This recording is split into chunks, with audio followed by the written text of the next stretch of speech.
Sales teams today move extremely fast and work cross-functionally with members across your internal organization like marketing, IT, CS, legal, with specific product owners like Slack, Sales Cloud, or Tableau, or even externally with your services and partnership teams. Unfortunately, for sellers today, collaborating with your team has become a challenge because of the multitude of ways that information is siloed and shared, whether that be through Salesforce's current account planning process and Quip, which is a perfect example of that. There's data that is flowing in from Salesforce directly. You have reports and dashboards from Tableau that you're ultimately bringing in.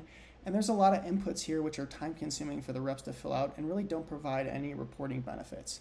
And it's for that reason that I'm thrilled to be able to show you today how Salesforce can leverage Prolifiq's 100% native account and opportunity management application Crush, along with our new Slack integration to help eliminate the silos of information and give teams and data one place to collaborate around the strategy, relationships, and goals for your customers and prospects so that your sales organization can focus their time on selling more faster. Once inside Salesforce, reps can access Prolifiq Crush in the account plans in a multitude of different ways, whether it be through dashboards, reports, or just how they generally work on a day-by-day basis on any account record or opportunity. Now, as you can see here, we have a couple of different account plans and different types of account plans that are built out. That's important to know because you can have different templates to align to a specific process, vertical, or sales segment that you're ultimately going after. Now, for today's purposes, we're going to jump into our generic full year account plan that we have built out to really understand our footprint within this account, the stakeholders that are involved with it, and what our strategy is. Now, jumping into the plan itself, the first area you're going to be taken to is really this scoring section. Now, this is going to show you really a culmination of the different elements within the plan, and it's also time-based, which is really great. It really shows off the fact that all the data points within our tool are all reportable through native Salesforce reports, dashboards, and can be enhanced even further with Tableau.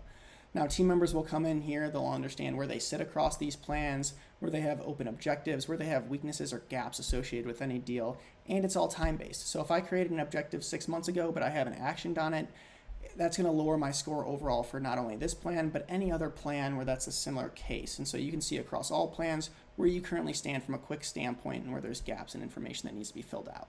You can also bring in anything from Tableau that you'd ultimately want to within this account, loop in any team members, and we're going to touch on Slack here towards the end as well. Now, additionally, from an actual plan perspective, there's really 4 main sections that our plans help reps follow and really provide that structure for any opportunity or account plan that they're going after. The first one being is that overview.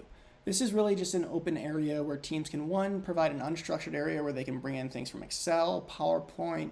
It's really meant to provide an overview or just a free-form area for reps to not be beholden to any field within Salesforce, and really provide a free-form area to dump any information from annual report, financial, or their website or PowerPoint slides as well.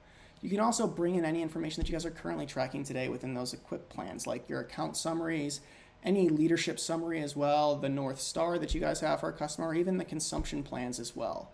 Now, these are really important because now that it's in Salesforce, it's all reportable. So I can see what our barriers to success are across all of my account plans and opportunity plans, not just the specific one that I'm looking at through reports and dashboards. You can also see what those leadership asks are or any red flags associated with any of these plans and really help facilitate the build out of these plans by automating a lot of this input initially. The next area that teams really like is going to be the stakeholder piece. Now, this is where team members are going to ultimately go to understand who's who within any one specific account. Now, our relationship map here allows teams to visually represent the stakeholders, their support levels, their roles, how they're interacting with each other internally, and ultimately who we need to get to within this organization or opportunity that we're working in today.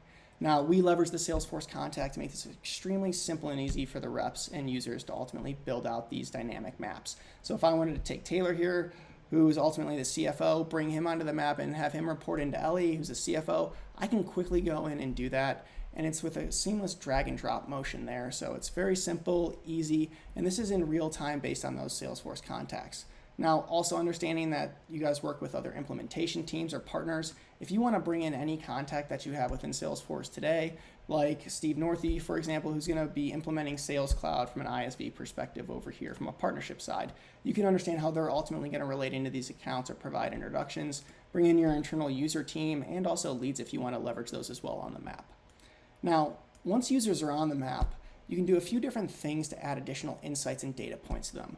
The first one being is really understanding what their level of influence and support is for an organization. So we just brought on Taylor onto the map, and what you'll see down here is on the influence chart, we can drag and drop Taylor into a respective support level, whether he's a blocker, floater, support, or champion, or based on his influence. So I can quickly drag the people on that we ultimately have within this account, drag them into their respective area. But the benefit of this is that it get reps to think about, all right, how do we get everyone who's a blocker of our deal or a floater over to a supporter champion? But also all this information is reportable in Salesforce. So marketing can leverage it to add stakeholders to campaigns, add them to webinars, and run different areas from a touch standpoint to just increase adoption and market share within these different organizations.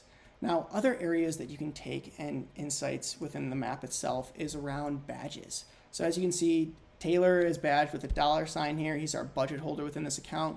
But we can quickly go in and understand and badge stakeholders based on different roles within an account. So whether they're a budget holder, they're part of the legal team, or for Annie's purposes, she's part of the admin team as well. We can quickly go in and understand that.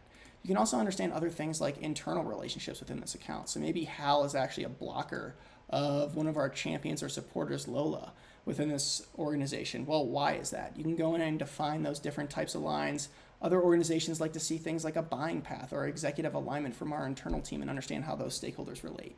You can also track information around these contacts like their challenges, decision, but it's not individual to this map. And that's one of the ultimate benefits of Prolifiq is that as your team is going in and building out these different relationships and maps based on the opportunities or accounts, all of that becomes a collective knowledge base for the entire team to leverage as they're selling into these specific accounts or contacts. And what I mean by that is once you dive into our Omni view, what's going to happen is it's going to pull up a profile around this contact. You can see things like last activity date within here, what their global level of influence and support is, any open tasks that we have at this organization. You can still go in and edit their contact details and information from here. But more importantly, I can now see how this person is related and influencing or supporting any other deal or pursuit that we're working on or that any other team is working on as well that I may not have visibility into. So I can see that the Service Cloud and Marketing Cloud, she's on those specific pursuits and maps, but they haven't really set her influence and support level yet. But I can also see that she's also a champion of us here, and she's also a supporter of us on our Sales Cloud opportunity that we're currently working. I can see how that user's grouped associated with those. So I can see that Ellie is part of our C-suite on this map, but she's also part of our value committee for Salesforce on the Marketing Cloud side of things and the Sales Cloud deployments that we're currently working. We can see how that person has relationships across the organization and who we can ultimately leverage to potentially get an inroad. For example, we have Julia Thompson over here, who's one of our internal users, AEs, who actually sold her Marketing Cloud in the past. I may want to leverage her to ultimately get into this specific account and get an introduction into Ellie if I need to. You can also see where she has other things like blockers, where she's mentoring other stakeholders within an organization, or ultimately how she's going to relate from a hierarchical standpoint across all those different pursuits. You can also see how she's relating into any other opportunities, all of her open tasks or completed tasks that you want to see that activity history, or any related campaigns associated with this contact. So you can quickly go in and see that, well, looks like she just signed up for a Sell More with Slack webinar. Maybe we should bring that up during our next conversation as a potential opportunity or add-on expansion area there. You can also go in here and dynamically add tasks. This is really great for leadership outreach. So if I wanted our leadership team, I can assign them a task directly here to email, call, or do any type of action that we ultimately need within these specific accounts and pursuits. Now, the stakeholders is just one of those pieces. Now, ultimately, we also want to know is what's our share of wallet within this pursuit? So where have we sold into today and where are there areas for growth and expansion across this specific account? That'll ultimately come through our cross-sell map here. Now, within our cross-sell, what this does is it visually brings in data that you have within Salesforce. And so for this specific template, what we're doing is we're bringing in all of the products and services by the family that we have within Salesforce today, and then also the parent account and any other child subsidiaries that ultimately roll up into this. So we can get a true sense of, one, where we've sold into today, which is going to be our blue squares within here, which is our current spend. That's going to be our closed won opportunities that we have, or I can see where we have current open pipeline within this account. So for example, we can see that we have Sales Cloud. We have a $1.9 million opportunity within this. We should probably put some focus on that. You can also use this to dynamically understand not only where that share of wallet is today, but also strategize with your current internal teams around where you could potentially go in the future. So you can see things like you have the most upside in the North America division and within the Sales Cloud product. But what about Slack or some of these other areas? You can quickly go in here, highlight these, understand that maybe they're using Teams, but actually they want to rip and replace that in the future. Is there an area or a fit for Service Cloud or not? And your teams can truly use this as that workbench or whiteboard to truly strategize around not only the objectives that they want to achieve, where they should be focusing on for this upcoming year, quarter, or specific pursuits within any one account that they're working on today. Now, the last area that we're going to touch on is really around the strategy. So we understand the who, the what. Now, how do we action that specifically within our organization? So within this, you can see things like objectives. One, where do we have open tasks, completed tasks, if we just want to see what we have unfinished. But what these objectives are is they allow us to define, one, an overarching strategy around this account. Where do we want to ultimately go? What are our top 3 strategic items that we're trying to achieve this coming year, whether it's to expand into a parent company, to land our current opportunity for an add-on within Sales Cloud for 2,000 seats, or to expand to a Slack. Now, the benefit of these is that you can also dynamically see and assign the actions that need to take or tasks specifically related to those. So maybe we need to schedule a meeting with the CRO, or maybe we need to schedule a value conversation for the expansion cloud revenue.